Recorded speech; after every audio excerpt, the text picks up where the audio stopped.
Bon, j'avais pas prévu de parler du coronavirus parce que de 1, je suis pas un spécialiste, donc je vais sûrement dire beaucoup de conneries. Et 2, en vrai, ça me saoule un petit peu d'en entendre parler partout. Tout le monde en parle tout le temps. On a l'impression d'être à mi-chemin entre The Walking Dead et une compétition internationale de qui a le plus de cas recensés de coronavirus. Mais ces derniers jours, je reçois de plus en plus de messages de gens qui me demandent comment est la situation au Japon. Est-ce qu'il faut annuler son voyage au Japon ou pas? Est-ce que c'est dangereux? Je vous dis tout de suite, non, mais on va développer ça un petit peu ensemble. Déjà, le Japon, il faut savoir que c'est le pays du pas de bol. Il y a une crise économique dans le monde, qu'est-ce qui se passe? Le yen augmente, l'économie du Japon plonge. Il y a des tensions entre Trump et Kim Jong-un, où est-ce que les Nord-Coréens envoient leurs missiles?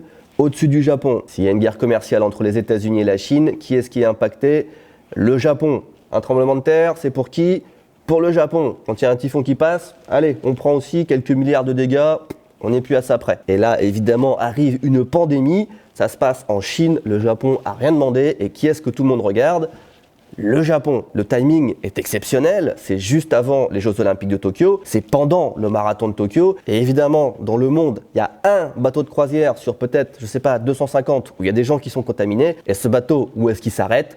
Dans un port du Japon. Ouais, vraiment, qu'est-ce que je vous dise? Évidemment, tout le monde regarde ce qui se passe au Japon, et le pire, c'est que les Japonais, ce sont les pires, justement, pour gérer les crises. Enfin, ils ont une communication qui est nul. On l'a vu pour Fukushima, on l'a vu pour plein d'autres trucs. Qu'ils fassent les trucs bien, qu'ils fassent les trucs mal, qu'ils aient pas de chance, qu'ils aient de la chance, l'image qui renvoie à l'international, c'est toujours, on a l'impression que c'est des manches. Donc là, ça fait 2 mois qu'on parle beaucoup du Japon, mais en vérité, la situation, elle n'est pas si terrible. Si on regarde notre classement international, notre concours des pays les plus touchés par le coronavirus, le Japon a, je crois, été en tête du classement que 1 ou 2 journées, à l'exception de la Chine, évidemment. Je parle pas de la Chine, je parle des autres pays. Début janvier, les pays les plus touchés, c'était surtout Hong Kong, Singapour et la Thaïlande. Et en ce moment, c'est, vous l'avez vu aux infos, la Corée du Sud et l'Italie. Et après ça, on a le Japon et ensuite l'Iran, sachant qu'en Iran, il y aurait beaucoup plus de personnes contaminées que ce qu'ils veulent bien dire. Donc tout ça pour vous dire que déjà, à la base, le Japon, il n'a pas été plus touché, plus impacté. C'est vrai que si on regarde les chiffres bruts, en France, on voit qu'il y a 18 personnes contaminées et au Japon, il y en a 180 et quelques. Donc on se dit peut-être la situation est 10 fois pire au Japon. Mais en vrai, je pense pas qu'il faille regarder que les chiffres de la France. Le virus, c'est un peu comme le nuage de Tchernobyl, il s'arrête pas à la frontière, juste à côté de la France, en Allemagne, en Espagne, surtout en Italie,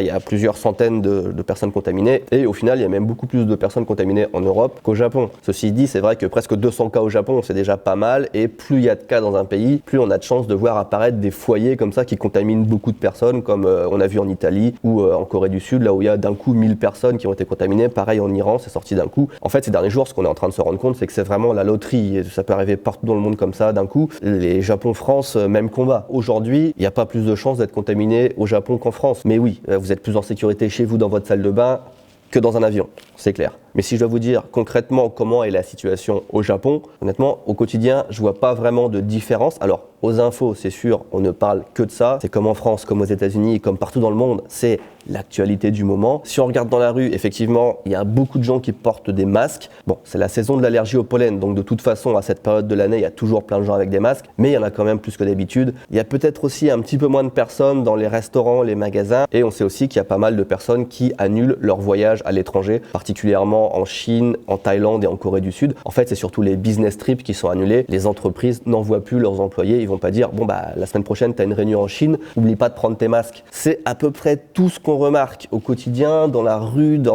c'est totalement normal, il n'y a absolument pas de panique. Alors déjà, les médias japonais ont beaucoup moins tendance à paniquer, à grossir les traits que les médias français en général. Et les Japonais aussi ont toujours une réponse un petit peu plus modérée aux événements. Et les gens sont prudent, il y a plus de masques, on sait qu'il faut se laver les mains, mettre de l'alcool, tout ça, mais il y a rien qui change vraiment. Si vous voulez, l'impact au Japon, elle est quand même assez conséquente, mais pas d'un point de vue santé, d'un point de vue économique, parce que la moitié, par exemple, des revenus du tourisme, ça vient des touristes chinois, qui en ce moment ne peuvent plus venir en Chine, et il y a pas mal d'usines aussi qui tournent un petit peu au ralenti, parce que toutes les pièces, en fait, dans l'industrie automobile, etc., ça vient en grande partie de la Chine, donc c'est très embêtant, et c'est ça le vrai problème. Et les chiffres qu'on entend à la télé sont quand même pas mal rassurants à mon avis. On sait que les enfants sont pas touchés, on sait que c'est surtout les personnes âgées, 70 ans, 80 ans, qui décèdent, ou alors des personnes qui ont des problèmes de santé. Mais je veux dire, est-ce que je suis inquiet au quotidien? Absolument pas. Vraiment, quand j'entends certaines personnes,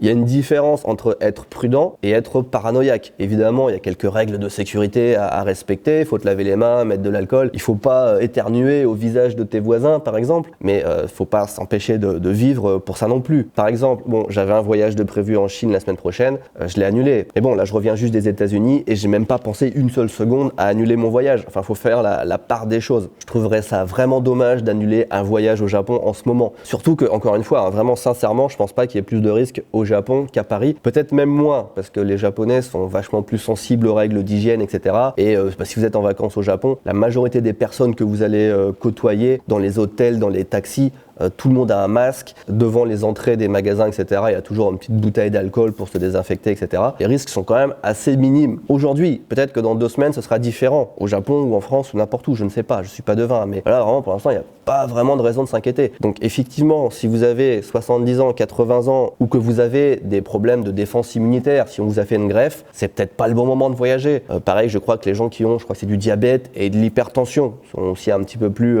fragiles au coronavirus, peut-être restez chez vous. Mais franchement, si vous êtes dans la vingtaine, dans la trentaine, dans la quarantaine, ou une famille qui veut venir au Japon, vous posez pas la question, annulez pas votre voyage, c'est ridicule.